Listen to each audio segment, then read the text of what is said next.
श्री स्वामी समर्थ. आज आपण ओल्या नारळाची चटणी पाहणार आहोत. त्यासाठी डाळ्या, हिरव्या मिरच्या, लसूण, जिरे, अर्धा लिंबू, मीठ आणि खोबरं घेतलेलं आहे, ओलं खोबरं. हे सर्व आपण आता मिक्सरला घालून बारीक वाटून घेणार आहोत. कढीपत्ता, मिरची, खोबरं.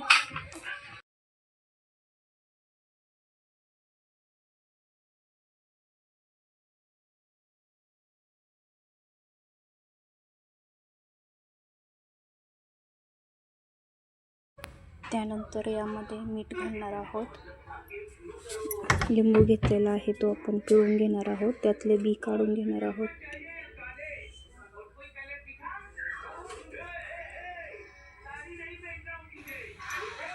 यामध्ये कपभर पाणी घालून बारीक वाटून घेणार आहोत.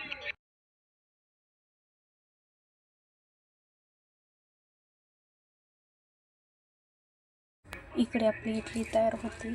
तर इडली आपण इडली पात्रामधून काढून घेणार आहोत. इडली खूप छान होते. इडलीचं मी काही दाखवलेलं नाही. अशा प्रकारे मी इडली तयार करून घेतली होती. मी रात्रभर 5 वाट्या तांदूळ आणि 2 वाट्या उडदाची डाळ भिजत घातली होती इडलीसाठी. त्यामध्ये 1 चमचा मेथी घालायची, 1 वाटी पोहे घालायचे भिजत घालण्यासाठी आणि सकाळी दळून घ्यायचे आणि दळून संध्याकाळपर्यंत पीठ फर्मेट होण्यासाठी ठेवून दिले होते. आता चटणी वाटून झाली आपली. त्यासाठी आपण फोडणी देणार आहोत. 1 चमचा मोहरी घातली,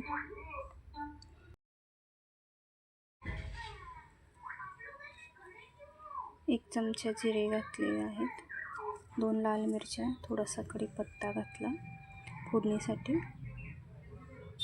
गॅस बंद करून टाकला.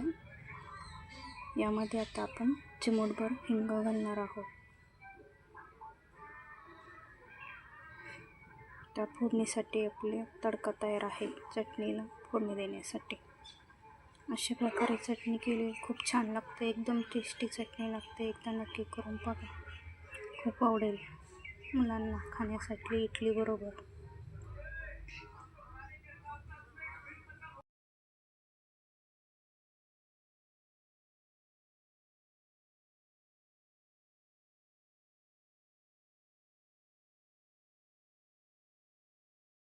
तर छान अशी खोबऱ्याची चटणी आणि इडली खाण्यासाठी तयार आहे.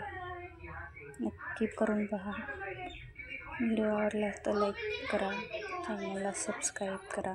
धन्यवाद. या इडली चटणी खाण्यासाठी.